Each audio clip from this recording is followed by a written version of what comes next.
recovered alcoholic. My name's Tony. I'd like to thank the committee for inviting me. I hope you feel the same way after. It's kind of one of those things, right? And thank you, great host. I was thinking about this event, and it's pretty spectacular what a roundup is, right? And really, it's like a rejuvenation of what we're about. It's kind of where we can gather together, get recharged, and go back out and remember what this is all about, you know, and how somebody took the time that has us sitting here today. You know, and if we forget that, then we don't stay here much longer, right? And that's the thing is we remind each other the importance of this, and we get charged. And I got introduced to AA in 1978. I didn't stay sober from that time. You hear speakers say, I didn't find it necessary to drink under any and all conditions. I found it necessary to drink regardless of the conditions, right? I was baffled from alcoholism from the very point, from the very beginning. A little nervous, a lot nervous. I've been thinking about my story, and I hope you're as impressed as I am with it. It's pretty wow. And you should be. You should be amazed with your story. I'm utterly amazed with my story. Like it's mind-boggling, and I have a lot of professional people who are utterly amazed with my story, right? Because I got the story of Alcoholics Anonymous, right? It's not my story. I could have never created the story that I live and the life that I live. I could have never obtained the level of experience that I have. And I'm going to try in a real general way what I was like, what happened, and mostly about what it's like today. And this is my truth. This is my experience. A lot of people get upset with my experience, right? This is how I experience things. This is how I see things. And if you're ever in Vancouver, come and visit us. Tuesday and Friday nights, we're at the Lano Club. We have one of the biggest big book study workshops in Canada. Been going 20 years now. Pretty awesome. On Friday nights, we get about like 100 people. And Tuesday nights, which is steps 4 to 12, we get 60 to 70. And the magic is about 20 years ago, I was probably at a low point in my sobriety. And in meditation, something said, why don't you start this big book study with a couple of your sponsees? And in that meditation, it says, why don't you start Friday night? And the other voice said, nobody likes you. And the other voice said, it's not about you, right? Who cares, right? And so today it turned into a pretty spectacular thing. I'm going to talk about a few phenomena, unexplainable events that the book refers to, because we like to try to explain things. Most of my story is really unexplainable. I can't even really explain it, but I've experienced it. And the first thing is my sobriety date, April 8th, 1989. And that to me is a phenomenon, because at this time I spent roughly about 11 years in and out of the fellowship thinking it was the program, trying to get sober based on people's ideas. Dying of alcoholism, of all places to be dying of alcoholism, I was dying of alcoholism in AA. So I was born in Sudbury in a home. There's my story, there's my mom's story, my dad's story, and I really try to stick to my story. There's a lot of healing in my life, and I love my mom with all my heart today, and that was never the case, because I really understood her problem, her dilemma, where she was raised and the life she went through, and tried to do the best she could with me. And so I started from a really young age. I was conditioned with the idea that nobody likes me. Nobody wants me, and my mom said, the sacrifices that she made for me was, and I kind of took that as her life was that way because of me, right? At birth, I was told, they told my mom to give me up for adoption. I come from a mixed family, and it was a Roman Catholic family at the time. So back in that era, it was really, single mom and a welfare system and a stigma and all that stuff around it, and her pain.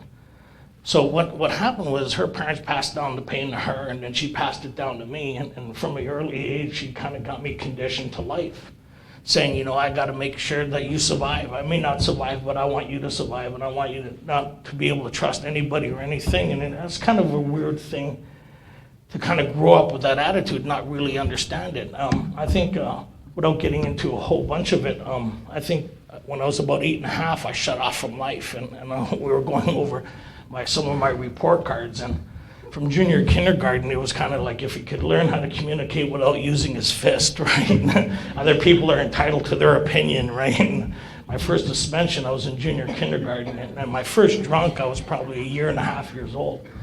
where I grew up. So alcoholism started way before I even realized it was alcoholism. Like my first drink, I don't even remember it, so I don't think that has a big part of it. And a part of my story is somebody. I was very hypertensive. I had a lot of problems because I was nearly killed when I was an infant through a chain of events. Through my dad's alcoholism, my sister just died. And I was I was raised on the other side of the track. So I was raised in this environment that they talk about in the doctor's opinion, the countless lives of blameless children. And so I was raised in an environment with, if you think of your worst times in your sobriety, in your drinking, that's where I was raised. So your resentments, your fears, your outlook on life, you passed on to me, and you prepared me for life. And I think I got locked up when I was 8.5 years old in a controlled environment. I stayed there for 4 years. I got out when I was probably 13, 14, went to a foster care. I got out of a controlled environment when I was probably about 15. And that's where it really started for me. And so I hit the ground running. I knew there was a magic in alcohol, but I could never tell you why. But I knew there was something in it. Alcohol and other things were always a part of my story. I mean, I remember, I think somebody told my mom once that I suffered from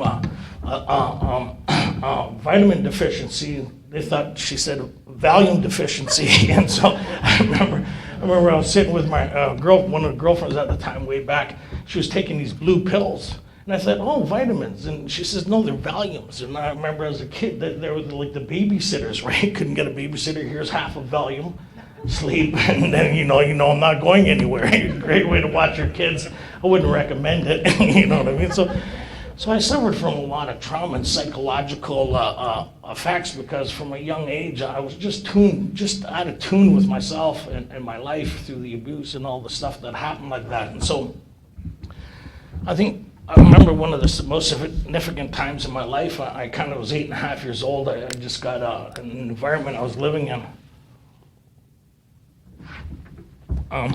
Without getting into too much of it, it was a 3-story house, and on the bottom of the first floor, it was the winos, and you could smell the cigarettes and the carpet, and I remember that smell and the way they dressed, and it's just that whole atmosphere of alcoholism. On the second floor was the heroin addicts, with the eyedroppers and stuff like that, and then there was my room and all that other stuff. Really nervous. So one of the things that the people that were living in the house, I guess in the rage, they kind of put me, they beat the living crap out of me. And my mom came home and she seen that. I remember running down to her and I go, look what they did to me. And she pushed me back. She said, you probably deserved it. I remember shutting off. I just remember shutting off. Like when I look back over my life, that was the pivoting moment of change, and I got locked up shortly after that. I never trusted anybody or anything after that. But I wouldn't realize that. I wouldn't be able to distinguish that. So at 15, I was standing on the 18th floor of a building and on the balcony, and I was contemplating jumping. I was pretty wired at that time. And I remember sitting there contemplating jumping because I thought if I have to live my life like this for the rest of my life, there's no point on doing it. The despair I had. And the pain that I carried and the voices would never shut up, and just the torture of the existence that I lived up to that time.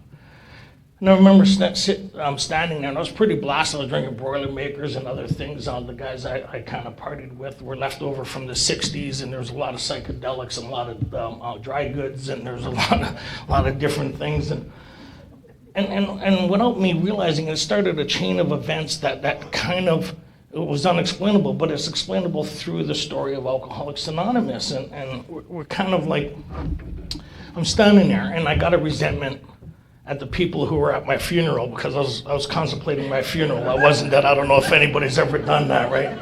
And I'm thinking how they'll feel sorry for me, and I'm lying in this coffin. They're going by, and he was such a good one. And then a couple of people went by who didn't like me very much, and I started concentrating on them. None of this is happening. I'm standing on the 18th floor of the balcony. And one of them said, see, I told you the way it was like. I got resentful at her, and I said, I'll show you, and I didn't jump. So it was kind of really, like looking back, it was really weird. But what that moment did was it connected me, like Bill in Bill's story the second time he was in treatment. He kind of, no words can tell the loneliness and the spirit. It set in motion a train of unforeseen circumstances. And on my 16th birthday, I got this call from this gentleman. And I was wired for sound. I mean, it's all about getting there, right? I was not one of those guys that just like a couple drinks. I like getting loaded. Probably maybe one or two people in this room like that, like good and drunk, like sloppy drunk, like talk to your feet drunk, right? Come on, left, right. So, and this is at 16, so I get this phone call. And this guy says, hey, is there Tony Roberts there? And I said, yeah, the phone book's full of them, right? And I remember what's your problem, pal? It's my birthday. And I'm sailing at this time. It was kind of something like a microdot. I don't know if anybody's ever heard of those things, but it was kind of like it was unbeknownst to me what I was doing. I was just a victim of the circumstance that I got involved. So this guy says, I'm your dad. I said, whoa, it was pretty heavy because of what I heard of my dad. He was a biker and the life that he lived, and last time we heard from him, he was committed to life in a sanitarium. And my mom lived at great lengths to stay away from this man. I was living under an alias at the time with my mom. I just found out what my actual last name was because I had to get a social insurance number. So there's a real story behind that. So this guy says, I am a member of Alcoholics Anonymous, which doesn't mean nothing to me. I'm sober for 4 years at this time, which doesn't mean nothing to me. Says, I'd like to get together with your family and make amends, but doesn't mean nothing to me. All I knew was there was a person that maybe that I counted. Maybe that there was somebody that could love me and care about me, that my hero, my savior, whatever you want to call it, my dad, right? Finally had somebody. At this time, I've been to 13 different schools. And everywhere I went, it was confirmed. Everywhere I went, it was confirmed that nobody wanted me or wanted anything to do with me. So I learned just how to survive and exist from one situation to another situation. So when I met him, it was pretty remarkable. Oh, my mom come home, by the way. And she says, what's going on? I say, hey, this guy phoned. He says he's my dad. She says, we're moving, right? So it was kind of like so that gives you a rough idea the kind of the reputation that followed this guy, because the last time we seen him was he tried to abduct me at gunpoint from my godmother up in Hallaberry. So that's a real general idea. So this is what I'm bringing to AA. So I come to my first meeting and something happened at me. I can't tell you what happened at me, but something happened at that meeting from deep down within that I didn't have to live the way I was living, that there was maybe hope for me. And that lasted me a little while, that thing. I went to church, I found God, things were fantastic. And I thought I was dealing with this thing, just not drinking under any and all conditions, don't pick up, say no. Like I was my own solution to alcoholism, but I didn't know what alcoholism was. Nobody took the time to explain it to me. So, needless to say, I ended up relapsing, but I never relapsed because I was just abstaining, so I never really experienced what this thing that we have here is called sobriety. And a lot of helpful members in AA that didn't also understand alcoholism tried to help me. And they gave me a lot of good advice, but none of it worked. So it was good advice. And so what happens is, long story short, I was probably about 18 in and out of the fellowship of AA at that time, in and out of meetings, and I'd recreate my life and then burn it to the ground again, recreate my life, burn it to the ground again.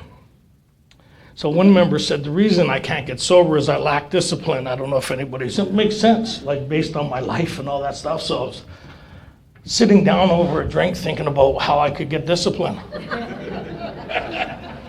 So I'm drinking this beer and I had a eureka moment. Why don't you join the army?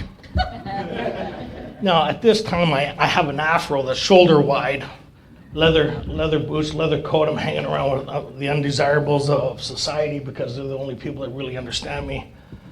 And I met a girl at the recruiting office, and so was also joining the army, and so we started hanging out a bit, and she invited me to her place for dinner in the suburbs. And I remember I was sitting down on Parkdale in Tobico on Lakeshore in Toronto, and I was asking my buddies at the bar, like, what do you do when somebody invites you for dinner? I've never been invited to a person's house for dinner. They said, well, the right thing to do is bring a bottle of wine. I go to the liquor store. I'm looking for some wine. to bring to dinner to be impressive. So I start buying on volume. That's very important, volume. Volume is very important. So and then you don't want to get the cork stuff because then you got to hold the pen in there. If the all the tricks, I said just forget that. So the twist caps were perfect. And so I'm looking at the stuff. So I'm looking at the alcohol content and what's on sale. So I look at this stuff and I think, wow, this is really good. I've seen this stuff and it was just absolutely, I think an alcoholic invented it because it had a lip around the top that your hand couldn't slip off of, right? I don't know if you have this down here. It's called Baby Duck. So this stuff was like high quality stuff. So that or Black Tower. So I get a 1.5 liter of wine and I'm walking to the till. And then the other thought says, maybe there's other people there that want to drink. I'm just going there for dinner and we're going to the bar after, right? To the suburbs, to these places that I've never really acquainted myself with. So I went and bought another 1.5 liter of wine. I got 3 liters of wine. Now, this should be on the 20 questions. I'm proud, like I'm carrying a baby. Hey, this is like I'm so proud of what I'm buying. So I'm driving down the highway at about 120, right on my bike. And the 2 gold lids are sticking out the inside of my leather vest. So I don't know if you've ever seen anybody with an impact. I'm driving and I'm looking at these gold lids and like I'm so proud. I knock on the door, she opens the door, she looks at it, she goes, my God, she goes, we're going out after. I said, yeah. Her reaction was much different than mine. I was kind of alarmed at her reaction. I thought she'd be a lot more accommodating, a lot more happy of what I was bringing to the party. So I don't remember much at dinner. And then I come to meeting her friends, and I'm the type of drinker that I start looking good at the beginning of the night, and as the night goes on, my sleeves start going up, and my demeanor starts to change. And I start looking, There's 2 things that are going to happen tonight, right? A lot of it includes drinking, the other includes fighting, and the other part we're not going to talk about. My wife's here, right? I got 2 talks, right? So, in a general way, Tony. So I guess I kind of blacked out because I was drinking Zombies. I don't know if you guys have that down here, and I was putting extra shots in it. And all I remember is coming to driving her car, going down the 401 at about 120. She was asking me to slow down. I didn't even know I was driving. So it was like I looked over and it's like kind of, and then I went back into a blackout. And I remember asking about 20 questions when I was about 16. You ever suffer from blackouts? I don't remember. So no. I just don't remember. You ever been incarcerated? You ever been in hospital? None of it was because of drinking. It was the people I ran into or the circumstances I was in, but none of it was as a result of drinking. So that night, I guess, I don't know what happened after that, but I came to with her trying to open the door to her bathroom because she had tile floors and I was buck naked on there because it cooled down your body. Didn't go well. I don't know if anybody liked tile floors here, so I'm lying on her tile floor and I'm vomiting and I'm sick and I'm dying. And I'm leaving that day to go to Wainwright, Alberta. So I get into a fight somewhere and I end up on the plane, and I'm on the plane going to Wainwright, Alberta to boot camp for the Army, and I'm sitting between the captain, I didn't know that at the time, and the sergeant, and they're very impressed with me. I'm smelling a bit like vomit. I've got a black eye, I got biker boots on, and my hair's like this, and they go, where are you going? I said, I don't know, I'm going to this boot camp thing or whatever this. I think you're really going to enjoy it there. So. Oh my God. It was an eye-opener. They tell you what to do 24 hours a day. I thought it was just like a job, do 8 hours, the rest is your time. So I did that.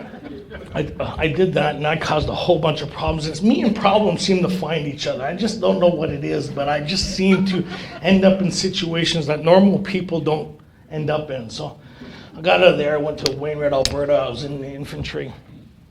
I excelled in a lot of areas of my life in the Army, and 2 years of solid training. I was getting ready to go to Cyprus. But I don't know how to deal with life, and I got a bit of a paranoia state. I think people are conspiring against me. Probably nobody like this. And I think everybody, I know how to think like everybody's thinking. I know what you're thinking.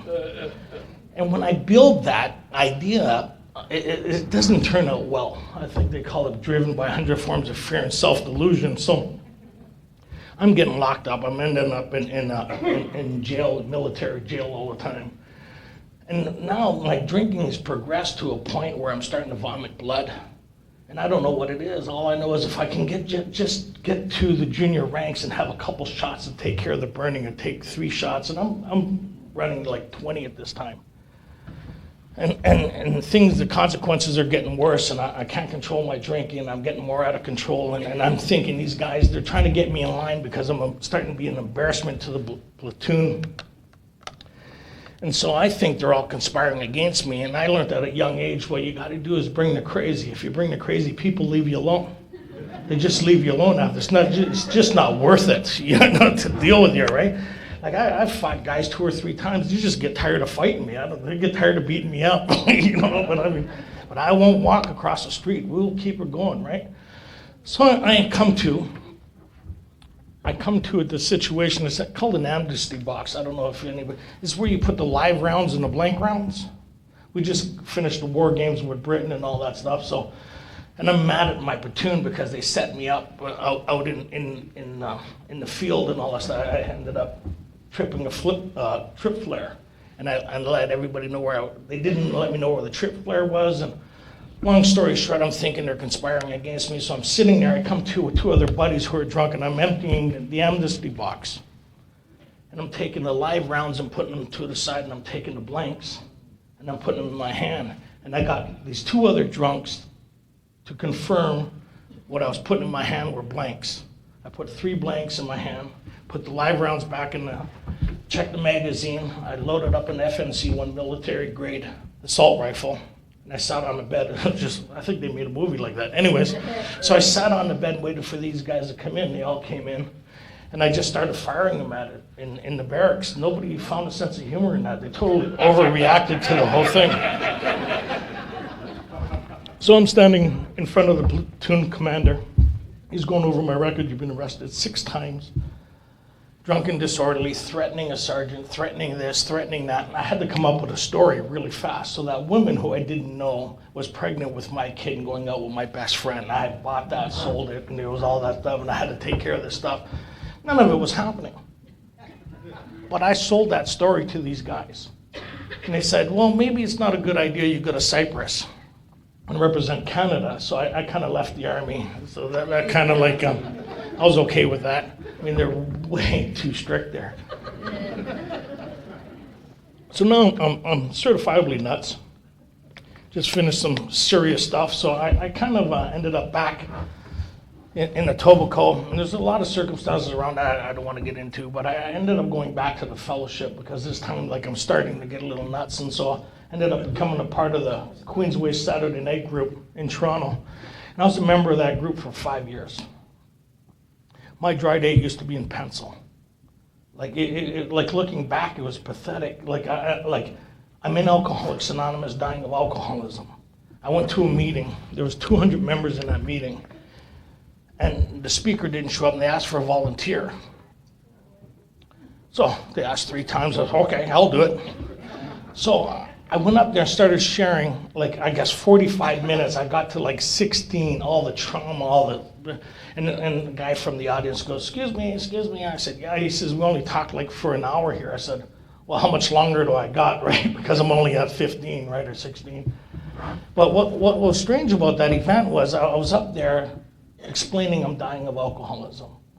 Right, in my story, I said, I got so much pain, I don't know how to deal with it. I don't know how to get sober. I don't know how, because when I stop drinking, things get real. It's like glass in my head. It's like I can't deal with the ghost. I can't deal with what's happening. I end up dry heaving like I'm crazy. I don't know how to deal with all this pain and this agony.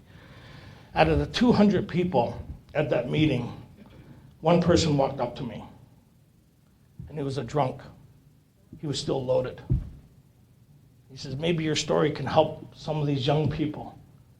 And I said, yeah, and he was the only person that talked to me that whole meeting. In the 5 years at that home group, I never got invited out for coffee, never got anybody's names and numbers, but I learned how to do the traditions there because I grew up on the streets of Toronto. And so they taught me, they loved me, some of them loved me, most of them gave me that look, that look of contempt. I could read that a mile away.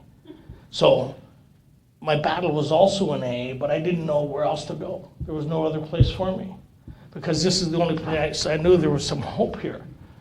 And so I ended up on a relapse. I nearly ended up killing one of my friends in a fight. He was a first-degree black belt, and he wanted to have a go with me, and I don't remember exactly what happened, but that episode kept me sober for 16 months, absent of alcohol, because I remember what happened to him. I remember what I did to him in that fight.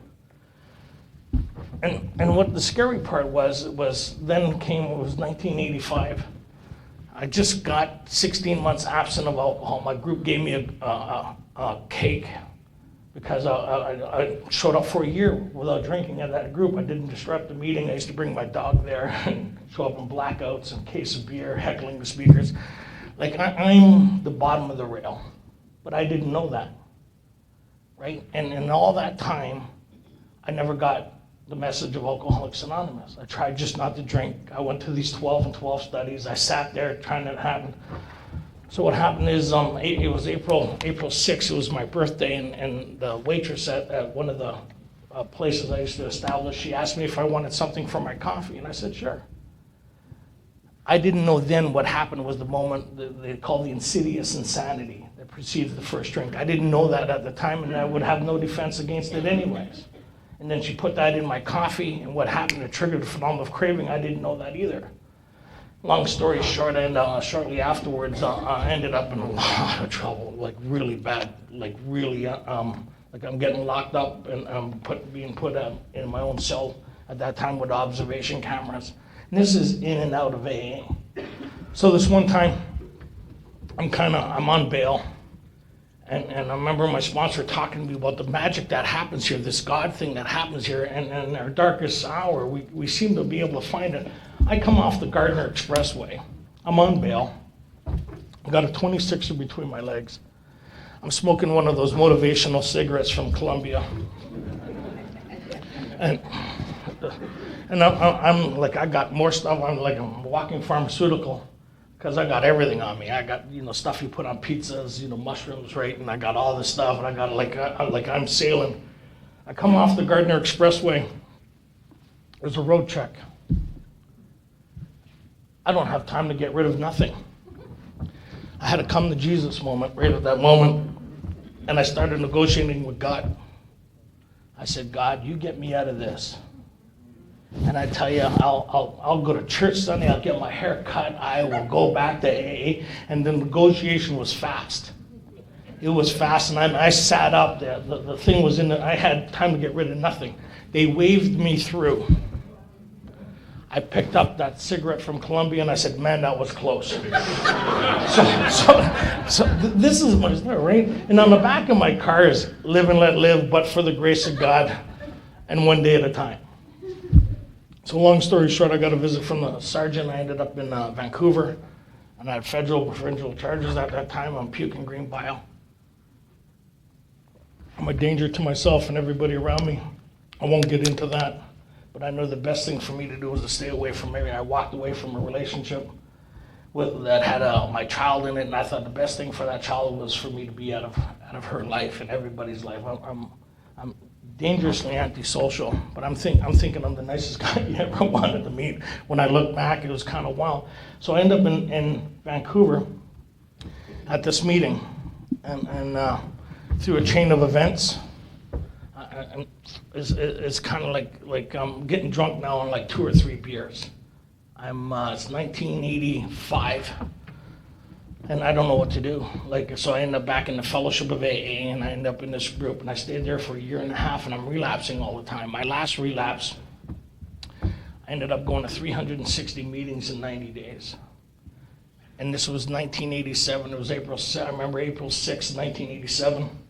I remember going to that meeting and how proud I was for staying sober for my birthday.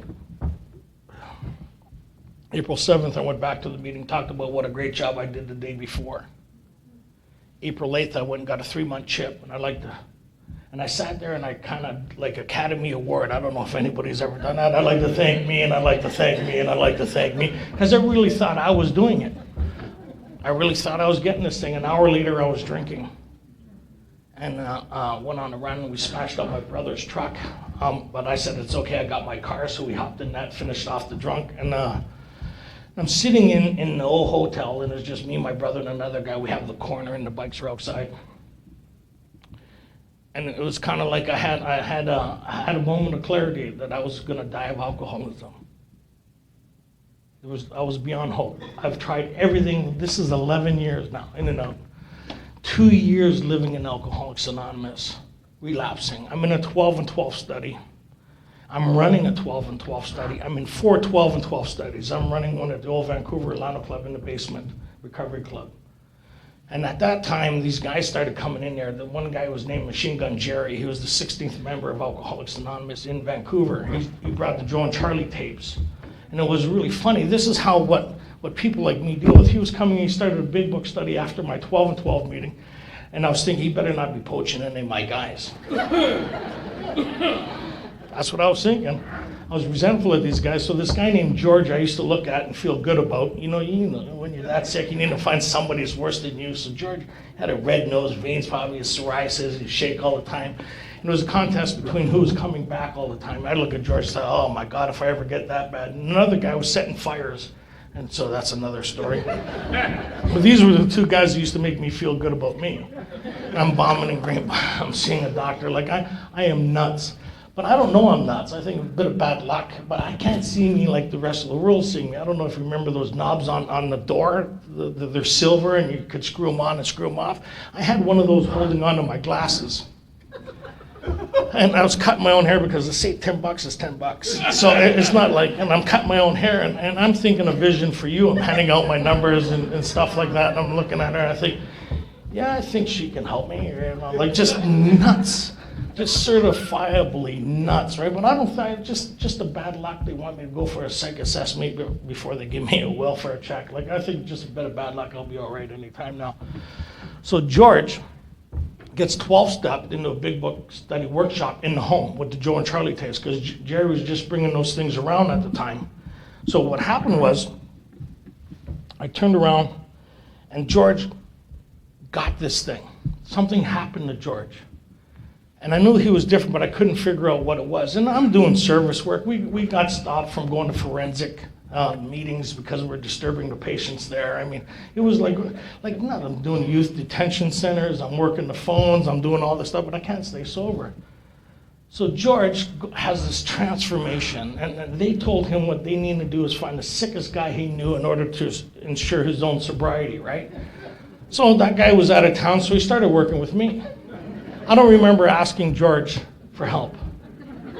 See, but what happens is, as soon as a person ends up in a meeting, I'm looking for help. If you ask them, most of us don't think there's really a problem, just a bit of bad luck and everybody's overreacting. But I mean, other than that, I'm kind of like, I'm going to get myself back together anytime now. I'm going to get a job, going to get an apartment, going to get all these things back. As soon as I get these things back, I'll be okay, because I don't understand alcoholism.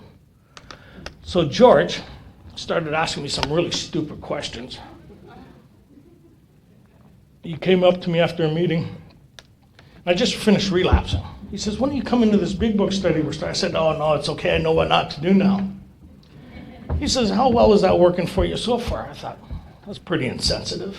I don't like George. I don't like George. I see George coming a mile away. You know, if you're new here, you see those people you don't like, they're the ones you got to get close to. Is the ones you like, stay away from. That's with me. So George started asking me, he says, Tony, you've been around a long time. I said, yeah. He says, what are the 3 pertinent ideas? I ran away. He says, no, what does it mean? I thought, I don't know what it means. He says, let's start off with something simple. Where's the path that we took? What do you mean the path that we took? I said, 90 meetings in 90 days. Like 11 years, nobody has ever 12-stepped me in that whole time. So George sees I'm dying of alcoholism. He goes, you've been around a long time. I said, yeah. He says, when do you come and help us out next Tuesday night? We're starting a new steps group. I said, yeah, I'll see you next Tuesday. I figured, yeah, you could use my help. I mean, why not? I got 11 years of experience. So I'm going there thinking that I'm going to help them out. Now Chuck was my sponsor. What I meant by qualified was Chuck was nuts when he got here. He was colorblind. He used to wear like green pants with 2 different socks, handing out tickets to people. Violations, right? He'd write out these tickets and he'd hand them like in AA. He'd be out on the street handing out tickets to people. He kind of levitated toward me. He kind of said, oh, there's one, I like him. So he started kind of loving me within the fellowship. So George, so I go to this group, I go to Chuck. I said, these guys are starting a step group and they want me to help them out. Chuck says, that's a great idea. I think it'd be really good. So I went to this meeting for the first time, and it was in the home back then because Jerry and these guys would go look for people who were dying of alcoholism in AA. And he would start working with them. He wouldn't ask them for permission. He would just kind of coax and navigate them and even con and manipulate them into doing things that they didn't know was good for them. So I'm going to this meeting thinking I'm going to help them, and those guys saved my life. Right? They introduced me to this thing. It's our manual. This is our flight attendant. This is our itinerary. Right? And my experience in AA at the time was I was sitting in the airport with no travel plans. You know, I don't know if you've ever been in an airport, but you got to go through customs. You got to go through a whole thing to get on the other side. When you're on the other side, you get on a plane and meet your destiny. Right? And it was kind of like I didn't know where that was I was going or where I was starting from. Like I didn't know all this stuff. I had my own ideas. People would say, choose your own ideas of God. That's not what our literature says, but that's the way I heard it. And my idea of God and your idea of God was like my family got together when I was in the street gang called the Demons. And this was back when the Roman Catholic was getting into the charismatic movement. I don't know if you know, like it was the laying on of hands and talking in tongues. Like these people were like, I mean, tambourines going, dust coming off the rafters and all that other stuff. So I'm sitting in one of their meetings with my vest on, which says the Demons, Broken Cross, and all this stuff. So I'm in the street gang, and I had a moment there, like it was pretty profound. And then they said they didn't figure they did a good enough job, so they had a private setting where it was kind of an exorcism. I don't know if anybody's heard of it. And so when I got here, and you're telling me that I have to undergo this thing again, because that was my idea, that I was demonically possessed, and if I could just maintain it, it would be good. So by the time I got going through this thing, and they took me through the doctor's opinion, and I found out what the problem was, and I went through Bill's story, it was an example of alcoholism. And then I went to, there's a solution, and then more about alcoholism. The first part of that was explaining my allergy, and the second part explained the malady, this thing that placed me beyond human aid. By the time I got to We Agnostics, it was the start of the idea that there is a power accessible to me, and if I was willing to pursue the same course of action that they did, I would get what they got. That I didn't have to have a God at that point in time. And so I reestablished my whole thing is I believe this was possible for this thing to happen for me. And I started with that. I said, I don't know who or what you are, but I'm open to this thing. I'm open to this thing because I'm dying, and I know I'm going to die, and there's no recall. So they took me through this course of action, and a whole series of events started to happen. And it was kind of like the phenomena started happening. I started to see how God showed up. And it really remarkable, where it really started to show up without me realizing it was the first time I was on that balcony, and my dad called. And then when I was in Toronto and I was looking at going to the penitentiary, and I had court trial on the day before, and I was talking to paintings and all that, I was talking to God, and the phone rang. It was my brother I haven't heard from in 2 years that told me about here. So there was a series of events happening out of my control, but it was God at work in my life without me realizing it. And I kind of went through this course of action. I had a psychic change unbeknownst to me, but things started to change. So alcoholism I was the last one to know I had it. This thing that happens here, I was the last one to know I had it, but there started to be a change. It was a release from my life. I went through the 4-step, once they explained where and how I'm to get this access to this power that would be personal to me. It was deep down within. It kind of made sense to me because I've always had this thing deep down within that gave me comfort, that in my darkest hour would talk to me, would give me the idea of it's going to be okay, right? And so they reintroduced to me this thing that's in every man, woman, and child, and I would have never came up with that concept. That's as we understand it. That's our understanding, is this power that resides within. And we'll give you access to that through this process. How you choose to interpret that or your conception of it is yours. But for the first time in 11 years, somebody explained to me God as you understand him. And it was a source, it was a power, it was a connection. It was something that if I tapped into, it revolutionized my whole life and attitude and outlook upon life. And I started this thing, and where it really started to happen for me was in my 9th step, because I couldn't see it happening beforehand, and God would show up in the most unbelievable ways. I had to take a bus because I still had warrants for my arrest, and I took a bus from Vancouver to Quebec, and I had to go see the family that I believed that didn't want me or love me. And so I was stopping at all the bus depots, and there's a connection on page 63, is a contract between us and the source, or a power greater than ourselves. It talks about it'll provide all that we need if we keep close to him and perform his work well. That, I understand, is the connection from within that became personal to me. I don't have to know how God works, but God works. All the people that went before me said these things were possible. My sponsor said, if God could create a psychic change within your very psyche, sufficient enough for you to recover, then what other problem would be left?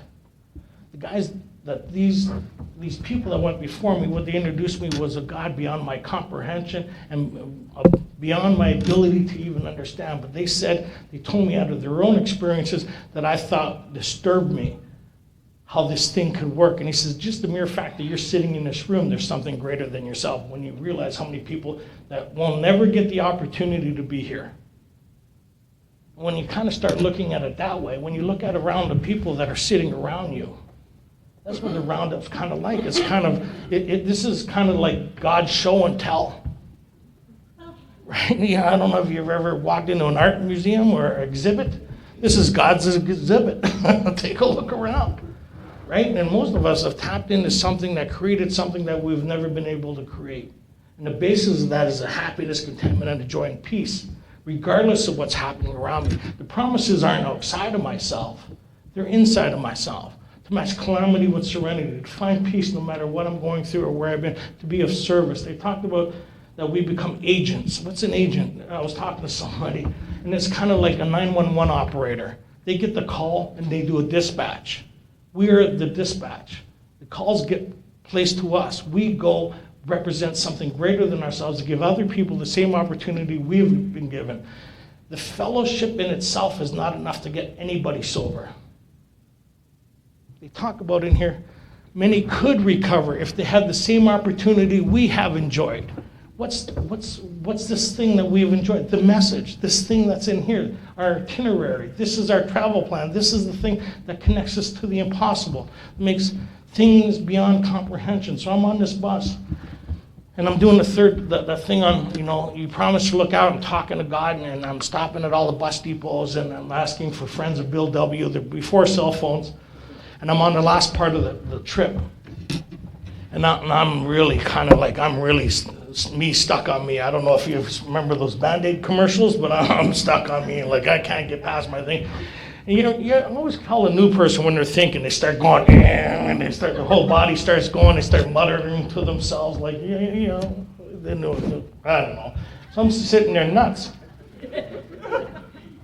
This lady goes beside me, she goes, "You okay?" I guess it looked like I'm about to go into a seizure. And I don't know, I'm muttering to myself. And I said, "Yeah, I got to go visit these people." But the conversation before that was, "God, you said you'd look after me." I don't feel it, man. I'm not feeling it. You're dropping the ball. I don't give a crap, man. You said you'd look after me, and I don't feel it. I don't know if anybody talks to God like, we got that kind of relationship, right? You're supposed to be all that. Well, I'm not feeling it, man. This lady goes, "You okay?" And I said, "Yeah. I got to go visit these people." She goes, "Oh, I had to do that." She says, "I'm a member of Alcoholics Anonymous for the last 20 years. Funny guy. Funny guy. See, I would have missed that. That's what this thing teaches, is to see beyond what we're used to seeing. It's seeing something at work here beyond anything we could ever, being open to the impossible. Us sitting here is something at work in our lives beyond us. When you really think about it, where you're sitting compared to where you were, it's pretty remarkable. It's really remarkable stuff, how this is passed on from one person to another. This without this, it's the connection. And when we get together at these roundups, it rejuvenates us. It gives us the bam to get back out there in meetings to remember what this is about. There's people coming to us dying of alcoholism. Just don't drink isn't our solution. Right? Giving it to other people is our responsibility. It's our responsibility to carry this message. These guys saved my life and they didn't ask my permission to do it. And so what happens is so that connected me to another situation with the federal and provincial charters. I met this lawyer, inches and moments, like if you're gonna trust God, they talk about living in the moment, and step 11 is where the magic is, and 6 and 7 is hanging on to the past that interferes with my present, that gives me stumbling blocks for my future. 6 and 7 is reconfirming a step 3. That's the way I understand it. Step 6 is these things I hang on to that still cause me discomfort, the things I'm carrying, the resentment, the pain, the hurt, the discomfort, that I'm willing to bring to something greater than myself to remove these things. And as my spiritual condition increases, these things subside, right? Because I don't have a behavioral problem. I found out I became very ill as a result of my alcoholism.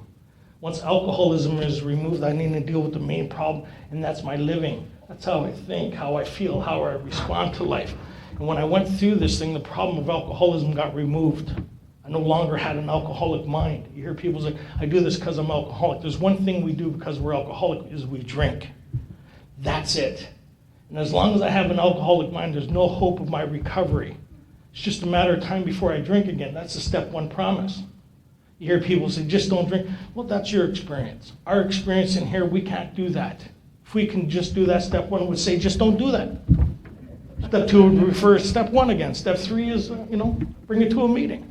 But it's there's something more to this, right? And by the time I got to step 10, it says the problem is now removed. It doesn't exist for us anymore. The alcoholic insanity, the alcoholic mind. It didn't say I wouldn't think about alcohol. It says when tempted, I'll be able to recoil from it like a hot flame. Bill talked about that in the story. For a year and a half, he was plagued with depression that nearly drove him to drink, right? So he wanted to drink again, nearly drove him to drink. That would be the obsession. What would smash that idea, step 1, is the truth in step 1. What would keep the insanity away that they talk about is the promises of this process, right? As long as I stay spiritually fit and connected, I never have to worry about drinking again. I don't keep me sober. The problem is removed. I'm in neutral ground with it. It's pretty remarkable stuff. So as I started going through this thing, God started showing up in ways that is just unbelievable. And as I became an agent to what they talk about is it becomes a working part of the mind. Stuff started happening beyond my ability to explain. I went back, turned myself in. They wouldn't give me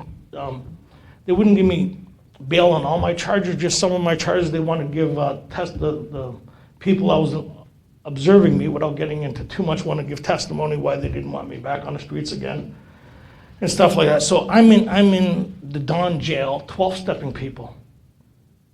I'm praying about things, not for things. And I'm in there and people are asking me, what are you doing in here? I said, I'm talking to you, man. And every day I'd pray. I'm in jail. Because I was in jail, I wasn't in jail, I was still free. I was able to 12-step people, and I stayed there like 10 appearances before the Don Howard Society gave me bail. And that was a whole different other events. And I met this lawyer who went on to be the Crown prosecutor.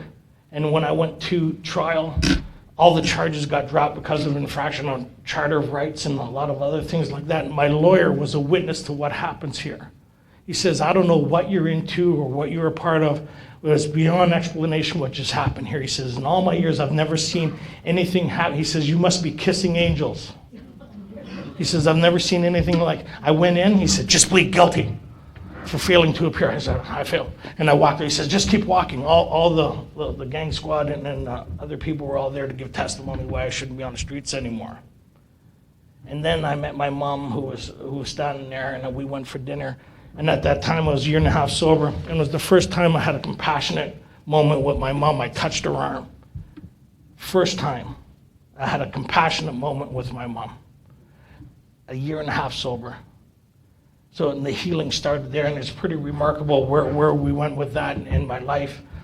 And as I started going through this, some really strange stuff started happening. At 16 years sober, I did the recipe here on relationships, and that's when I met my wife. That story is pretty remarkable. At 16 years sober, I didn't know there was a recipe in here on shaping a sound idea for the future. I did that recipe because I got to that place at 15 years sober that I had it. I was done, and I remember doing that recipe, and I ended up on White Rock, and I was coming back on my bike, and I was driving. I'm going through the valley, and I'm having a heart-to-heart with God. I got snot running out of my nose, and I said, God, if this is your will for me, is these relationships, could you make the next one a lot less painful, because I can't take it anymore. I'm hoping I don't get pulled over. It's pretty hard to look tough crying with snot running out of your nose, driving a Harley, right? When I had every time I've had a heart-to-heart moment with God, God has never left me standing alone. Like, the remarkable thing was, I kind of said, okay, I've seen what I can do, let's see what you can do. I met my wife half an hour later. At a place I never would have been at, a place we crossed paths like this. It was pretty funny. She's a normie, eh? God bless her. So, and when we refer to people as normies, right? Like she does stuff that's kind of, I have to say it. So, relationships is not my strong suit. I know, surprise, right? So we're dating for a bit. My way of handling things, you don't like it, get out. It's over, forget it. She goes, that's not a very effective way to communicate. I said, what?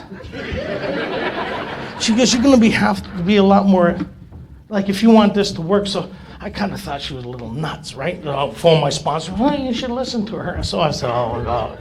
So she shows up. We never moved in together before we got married, so we're dating. And before we got engaged, she shows up with this binder, and there's like 17 points in it for relationships. So she sits me down. She touches my leg. She says, sit down. She opens it up, and she's going to go through this thing. I said, are you out of your mind or something like that? I said, what's the matter with you, right? I got up and left. Right? Well, happy to report back. 16 of those 17 points are now covered. It's pretty wild. It is wild. We do the traditions in our house, and we've been through hell and back. She's seen God work in a way is when other people get to witness this thing that we're having, like really remarkable stuff. Like it's kind of like we prayed about things and then watch it happen. Like, it's really wild, and like stuff that's like I had to get a divorce, and it was through the Roman Catholic Church. I was running a long story, but they weren't going to give me the annulment in time for our wedding. And so we were planning another wedding at another place because they wouldn't allow us to get married in the Roman Catholic Church. And I said to her, God's got this. She said, I can't see how it's going to be. I said, God's got this. He wouldn't allow anything. Just trust the process. And she's thinking I'm nuts. My sponsee knew the archdiocese, I don't know what he called, he went to Rome. He was going there anyways, pleaded his case with the Pope. They gave me annulment, came back. A week before the wedding, they switched the whole venue into the church. It was raining for 2 weeks before and after. There was the only sunny day that happened. Like God happening. And one time she was kind of said we wanted this car, would never be able to afford it, right? It was a Volvo S70. It was like $70,000 car. No way we'd ever be able. I said, let's pray about it. She goes, oh, he's nuts. I get this job in British Properties. The guy's selling everything. He's moving to Florida to retire. Open a garage. There's a 2000 at the time. It was a 2000 Volvo. 2,400 kilometers on it, brand new, sitting there for 10 years. He sold it to me for $10,000. Huh? Well, you know, God don't work that way. Sorry to hear that for you. he says, he's the father, we're his children. He won't give us stuff like my kid. I wouldn't give my stuff that they would exploit, that would cause them harm, but I'd give them stuff that they're responsible for, and that's kind of like recovery. So what happened was, as I went through this stuff, God would show up in really remarkable ways. Like, and my wife started seeing it, so we started praying about things. The things that were beyond human understanding, we brought in prayer together. We didn't have to pray for the outcome. We just had to pray for the strength to face life on life's terms and bring God in. We pray, we hang out. It's pretty wild. We bring the traditions in our house. We sit down and we talk about how a relationship should look like, what we're working toward, and all that other stuff. We have a pretty awesome life. I have two kids outside of our relationship that's pretty remarkable. But one of the things that started happening is when God shows up, it's pretty. He just don't show up like, hi, how you doing? It's like, whoa, hi, how you doing? Right? So this one time, I was kind of I'm going to leave that story alone. It's a little too heavy for you people right now. We ended up in, talking about being agents of something greater than us. We ended up in Hawaii. We've traveled, I live a life far beyond anything you could ever imagine. Just the mere fact that I'm standing here in America talking when this roundup was formulated 30 years ago, I was being 12-stepped into a big book study. When you kind of think about how this whole thing works, right? So we end up in Hawaii, and I had to go to, of course I want to go to a meeting and talk about how great I am. So I go to this meeting at 7 o'clock, I go all the way there. It's 7 a.m. And I go all the way home, and then the next morning I go all the way back. It's a holiday. I go all the way back home, now I'm crazy. I am crazy. I go upstairs, she goes, how's the meeting? Never mind. I'm going to go smoke a cigar. So I'm talking to God. I said, well, God, I don't know. You got something going on here. I don't know what it is. What do you want me to do here? I want to go smoke a cigar over there. The guy says, God talks to me. He says, go smoke over there. I said, I don't want to smoke over there. He says, go smoke over there.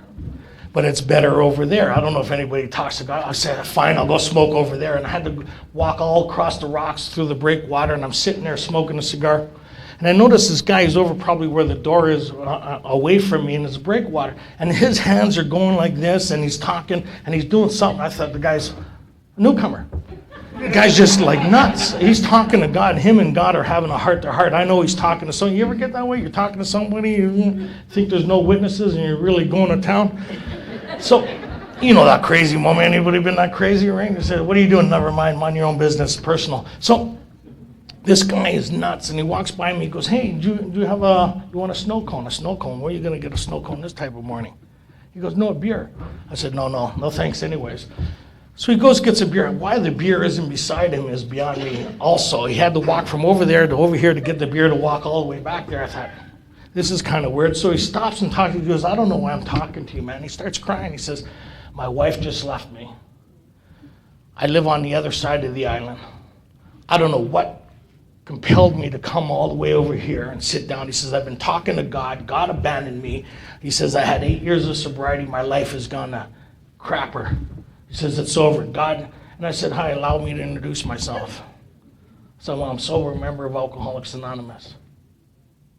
See, he had a moment there to realize that there was something looking at after him. What he did with that moment was up to him. And that's what each and every one of us. There's a moment you get to decide what you want your life to look like. And that starts with yes. Yes, okay, I'll do that. Yes, I'll go to that stupid group. Yes, I'll go help the phones. Yes, I'll get involved. Yes, I'll go pick up the garbage. Yes, I'll do that stuff that doesn't work anyway. So we'll give it a try. I remember those old timers teaching me how to do chairs. I thought the guy was nuts. I'd set up the chairs that looked like, and he'd come behind me. If you can't do the little things to the best of your ability, how do you expect to handle the big things? I thought, you whack job. So he, for 3 months, then he stopped showing up. And then this other guy shows up, and he's setting up the chairs like I used to. I'm going behind him. If you can't do the little things to the best of your ability, how do you expect to? And that's how this thing works. It really is something that happens from inside that's really beyond explanation. It's a phenomenon. They talk about the solution. Here's a phenomenon. It's an unexplainable event. The doctor says, yes, there's a solution to cases like yours. To me, these occurrences are phenomena. They're beyond explanation. Same with our illness. They're beyond explanation. Everybody wants to explain the illness. You can't explain it. It's a malady that centers in our mind. It parallels with our sound thinking. It fails to keep us in check. Suddenly, the thought crossed my mind, it'd be a good idea to have a drink. Once you do step one, the obsession is no longer your problem. The obsession's in regards to that somehow, someday I can control and enjoy my drinking with the big book of Alcoholics Anonymous. Page 37 says, you suffer from an illness beyond your ability to conquer on your own. And it'll continue to happen. That's the step one promise, that you will continue to drink. Step two says we have a solution for that. If you're willing to pursue the path that we put in here, it'll introduce you to a power greater than yourself. It'll introduce you to a life beyond anything you could ever imagine. We're in Vietnam, and we're doing a 1,000-stair temple, little stairs, 500 up, 500 down. I'm standing there, this guy from Tibet, Tibetan monk, comes up to me and starts rubbing my stomach. He goes, happy Buddha, happy Buddha. And I thought, what the hell's the matter with you, right? He leaves, comes back, and he goes, take a picture. So my wife and I go to take a picture. No, he hands the phone to my wife to take she takes the picture.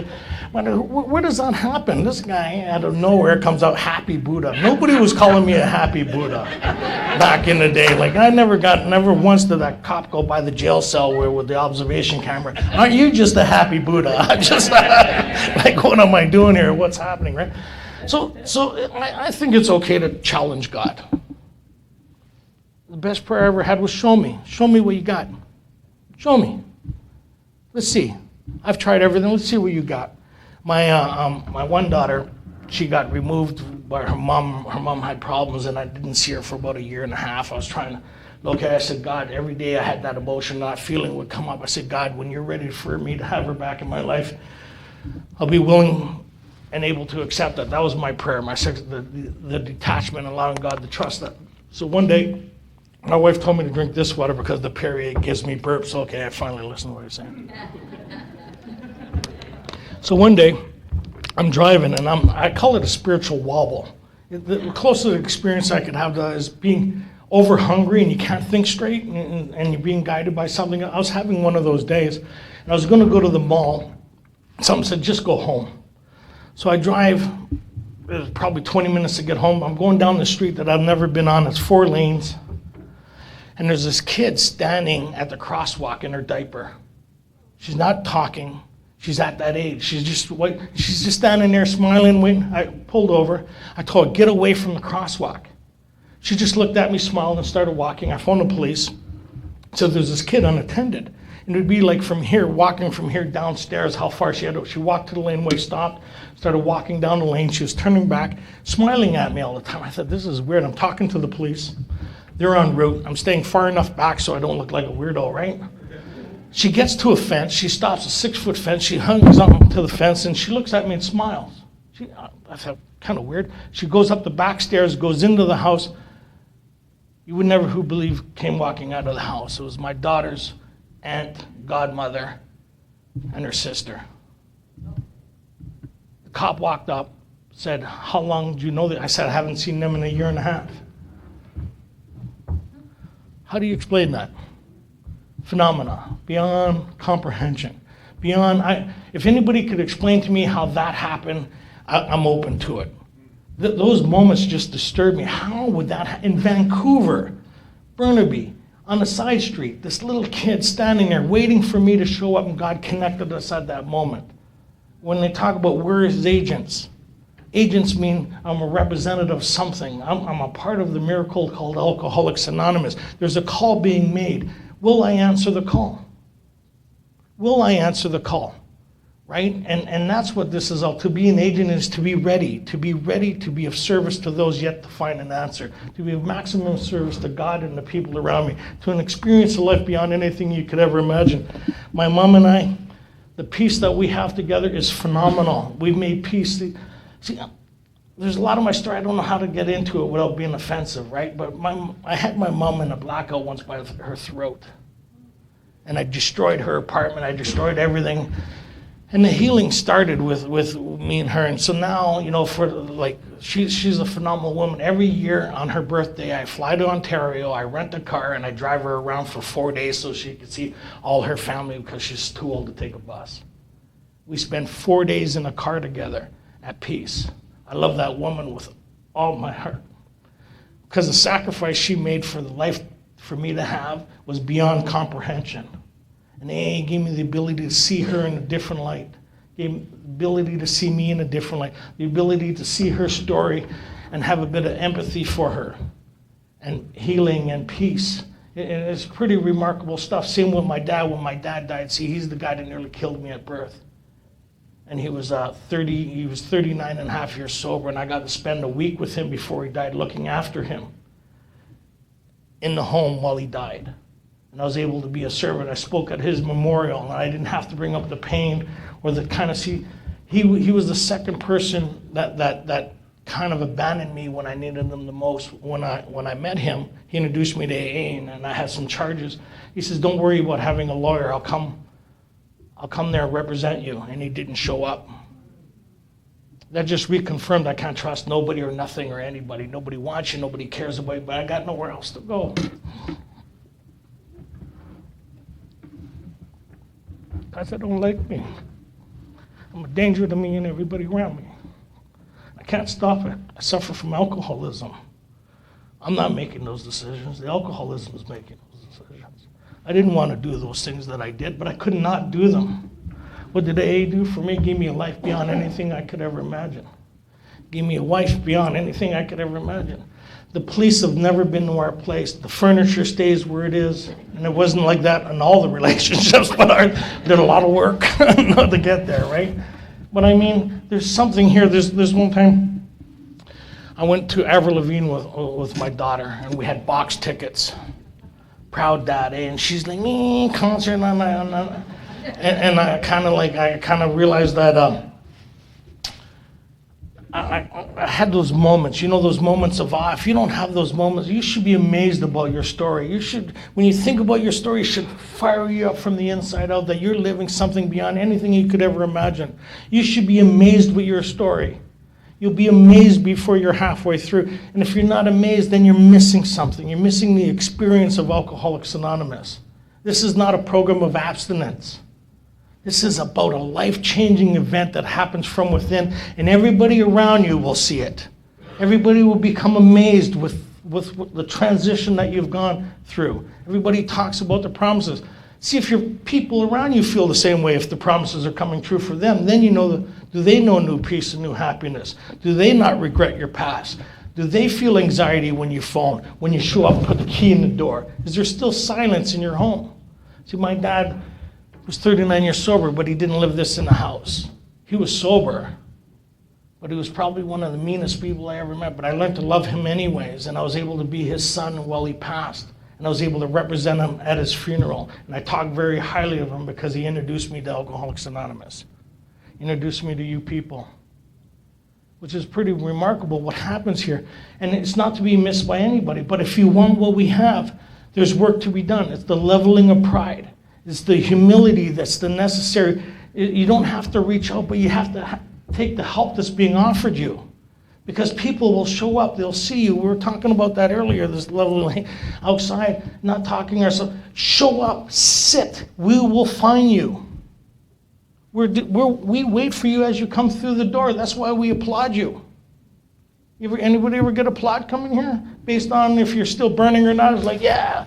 Like, we allot each other to each other, right? Like, I'm sorry, Don got John, but I mean, other than that, it was kind of like, there's a magic happens here, but you can't transmit something you haven't got, right? And how to get this thing is the learning about humility. They talk about that in the 5th step, the need of something greater than myself. So I'm at this Avril Lavigne concert. I look in my pocket. I'm $1 short for the SkyTrain. No big deal. I got credit cards. But the thought came, I wonder if God looks after all my needs. I don't know why I had that thought. Avril Lavigne GM Place. The hallway is probably from here to where that wall is. I'm standing waiting for my friends. I could ask them for $1.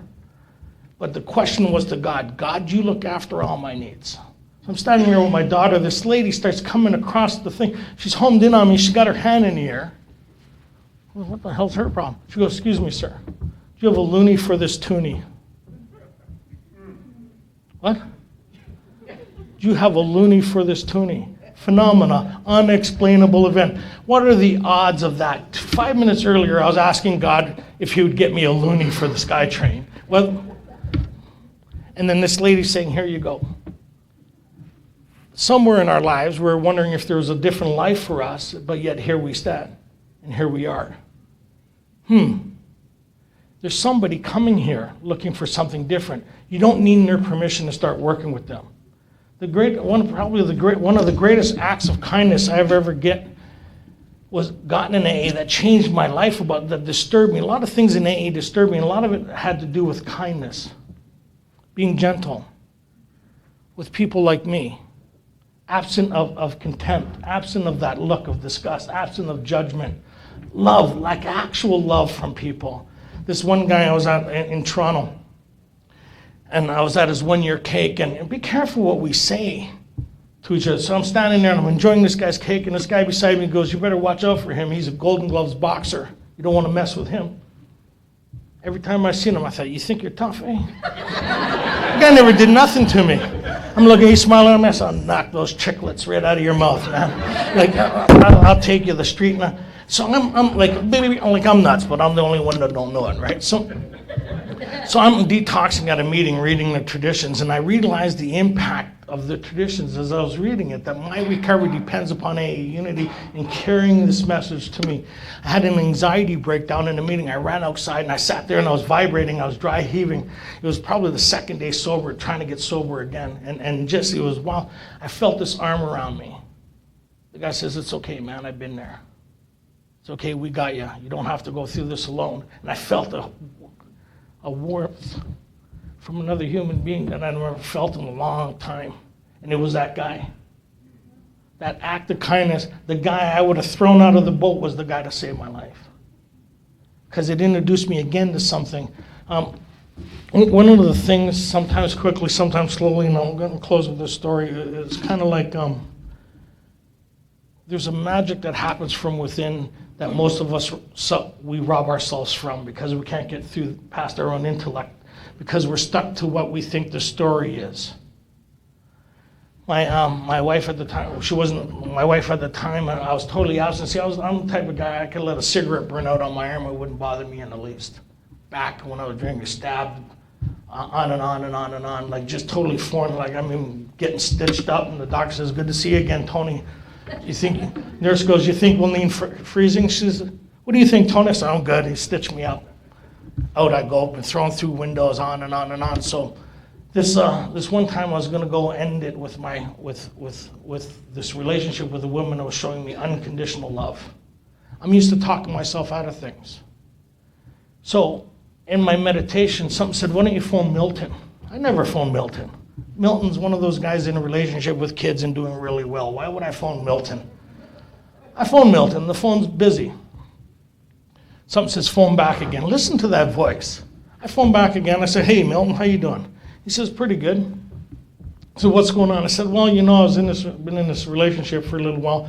I'm thinking on ending it." He met Yvonne and all that other stuff, and he goes, "You what?" He says, "Let me get this straight. You met a woman that knows all about you and still loves you." "Yeah."